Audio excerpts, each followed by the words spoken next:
Hello and welcome to this special interview as part of our International Pilots Day coverage. My name is Victoria O'Brien and I'm Deputy Editor at AeroTime News. Today I'm very pleased to introduce you to Natalie Villalpando. She's a cadet at the United Aviate Academy. That's in Arizona, the USA. The Academy opened its doors to students in December 2021 and it made United the first major airline in the United States to operate its own flight school. Natalie is 27, she studied petroleum engineering and she has secured a scholarship from the Latino Pilots Association, helping to fund her pilot training journey. I'm really looking forward to hearing all about Natalie's journey. So Natalie, it's great to meet you and thank you for joining us at AeroTime. One of the things we always like to ask people here is, how did your aviation journey start? What got you into aviation? What's your earliest aviation memory? Well, my earliest aviation memory is being in an airport with my father. And as we were waiting to board a flight, he would bring me over to the window and show me all the different planes and tell me where they were coming in from, what models they were, how many people they could fit on them.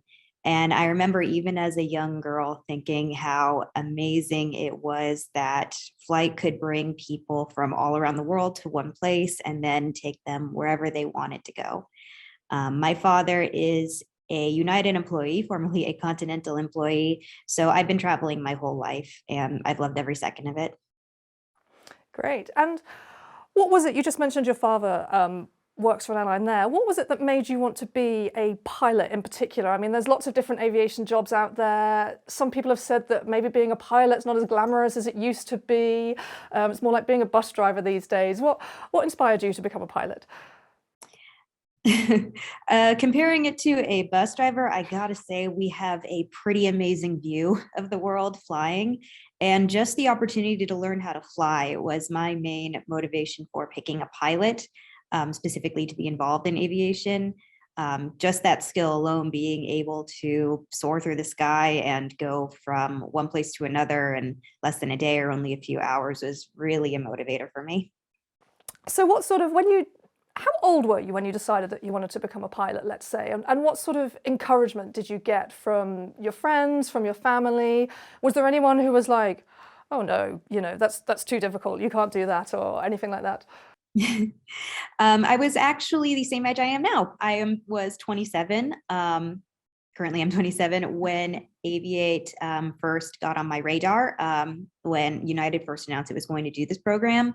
And previously I'd resigned myself to the fact that I was only going to be a passenger throughout my whole life. I knew I wanted to travel, but growing up, I didn't really see any pilots who looked like me, and I saw very few women. So it didn't really register as a possibility in my head. And then when I heard that United was starting its own pilot training program, where you could learn from basically 0 hours to getting your private and then working up from there, all while under the United umbrella, I just knew that this is an opportunity I cannot let go. And as for my family, they've been extremely supportive. My grandfather actually is a former pilot for the Mexican Air Force. So when he heard about this, it was a little bit of a combination of, are you sure you understood what they were describing? Like, this can't be real, to full on support. And I'm very grateful to have their backing 100%. Great. And you just mentioned there that you hadn't really thought about it until you saw the United Aviate scheme. What was it in particular? Is it a combination of the funding? Is it the atmosphere at the school maybe that sort of attracted you to the academy? It was definitely the opportunity itself and also the funding. It's a bit of a stereotype that definitely learning to be a pilot, let alone a commercial pilot, is a very expensive endeavor. So even pursuing it as a hobby, I didn't really register as being a possibility for me. And now it's going from that to being my future career. And I'm absolutely ecstatic for it. Now, I wanted to speak to you about your training. When I did my pilot training, I was the only woman in my class. And one of the things that really strikes me about the United Academy is how they have said they want to have at least 50% of the intake should be women or people of colour. And so I wanted to ask you, what has your experience been like at United so far?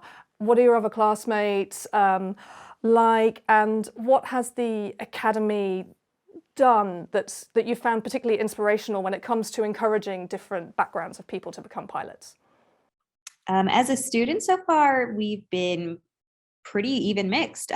We are about 50% women, 50% men in my class right now. Majority of them are people of color.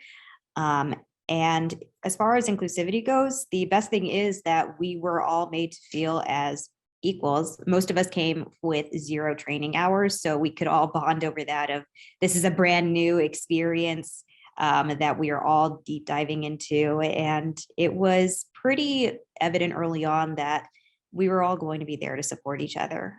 We knew this was a big change for all of us from different walks of life, and it helped to have a friend whenever we looked.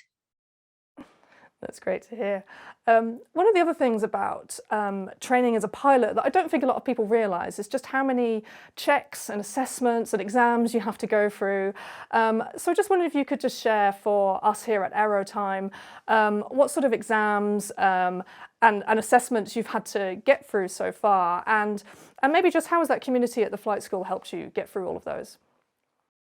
One of the major exams we had to take before we were officially allowed to attend the Aviate Academy as students is that we had to take our private pilot written exam before we could be allowed admittance. And the criteria for that was a bit higher than normal. FAA standard is that it's a 70% passing rate, and for United's, it was an 80% score that we had to get, if not more. So the bar was set pretty high from the beginning. And aside from that too, we also had to do an aptitude test and personality test just to make sure that we fit in with United's core safety values and core 4 values. And in terms of prepping for that, they were extremely helpful. There were no trick questions, and they didn't pull any punches. They made it very evident what was expected of us and let us know that we had multiple resources to use to help us achieve our goals. Great. And I just wanted to go back to something you said earlier. You said you were 27 when you wanted to become a pilot, and you're still 27 now. So that means it must have all gone pretty quickly. Yes. If you told me a year ago that this was going to be my life now, I would not have believed you. That's great. And so when did you actually start? Were you also in December 2021 as well? Yes, I was. That was when the Okay, inaugural class began, and that is when I began my time here at the Academy. great. And how long before did you do all of the assessments then? Was it just a couple of months before?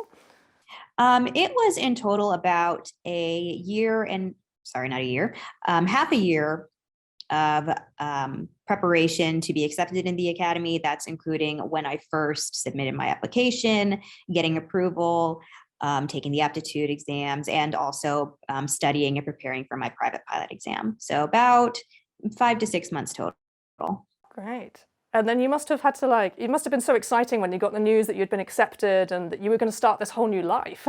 That must have been quite a few changes for you then in such a short space of time. Oh, very much so. I remember the day I got my email. I had been just getting up for the morning, getting ready to get to work. And I got that email, and I remember I dropped to my knees.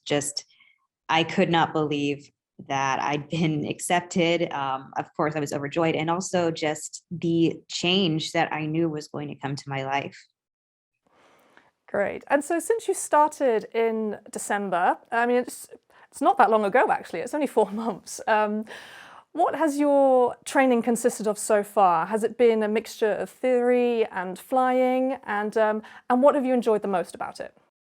So it has been a mixture of attending ground, where we've learned the physics and the safety procedures behind flight, and about even time spent up in the air with a CFI, going over the basics and preparing us at first for our private pilot exam, or our check ride for that. And if I had to pick a favorite part of that experience, it would definitely be the flight training portion. The area we train in is gorgeous in Arizona. Part of our regular procedure for returning to our airport after we train is that we fly directly next to mountains on our way back. And it's a sight I never get bored of. Definitely, definitely.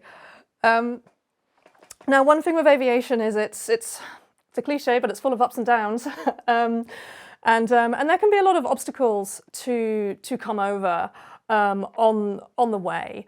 And is there maybe a part of training that hasn't been quite as fun, that's maybe been a lot more challenging than you were expecting?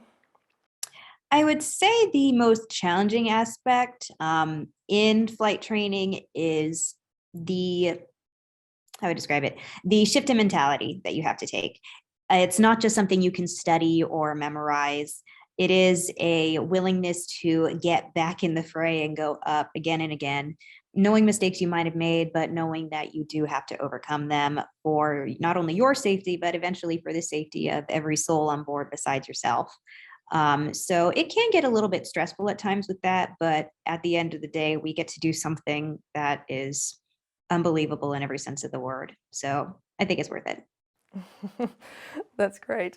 One of the things that I found about the pilot community and about aviation in general is that I think it's a really encouraging industry. And I think it's also been, I've received a lot of help from people on the way, and people sort of tell you, yes, you can do this. It's a great career to go into. It's a great thing to do. What was the most sort of useful piece of advice that you were given by anybody when you were looking at becoming a pilot? The most useful piece of advice would have to be from my father. When he heard that I was accepted into this program, he was immediately on board. And something he told me is that to make sure I stuck by the United Way with those core 4 values of especially safety being the most paramount one. So he told me that whenever I go up, I definitely need to be focused on being safe and coming back home at the end of the day. And definitely something that I think about every time I get in the captain's seat. Definitely, definitely. And now you just said earlier that you didn't see many people, many women, sort of pilots, and so it never really crossed your mind to become a pilot yourself. What advice would you like to give to other young women, young people of colour, people from different backgrounds about becoming a pilot and how to get into the industry? Eventually down the line, I hope to be part of a new class of pilots that basically provide new role models that many people didn't have growing up, so that they can have that real world example to use as a step to follow. If I could give any piece of advice to them right now, it would be, if it crosses your mind, then pursue it. Regardless of what other people say around you or a lack of examples you may have around you, you could be the very first one that you know of. So don't let your surroundings limit you. Great. And just finally, what are you most looking forward to when you finish your training? The moment I am most looking forward to at this present time is to show my grandfather, who only a couple years ago showed me his wings that he had in the military. And I want to present him with the wings that I earn at the end of my training here. Oh, wow. That's an amazing thing to do. And then I hope you're going to take him flying as well. Oh, absolutely. The whole family, I imagine. Great, great. All right, well, Natalie, thank you so much. That brings us to the end of our interview here today for AeroTime. I want to really thank you for sharing your story. I think it's amazing how quickly you've gone from, from not even considering being a pilot to being a cadet at the United Aviate Academy. I think it's really inspirational, and I think it just goes to show that people can, if they want something, they can do it in actually quite a short space of time. And so thank you very much for joining us, Natalie. That brings us to the end of this AeroTime interview for International Pilots Day. My name's Victoria Bryan, and you've been watching AeroTime. Thank you.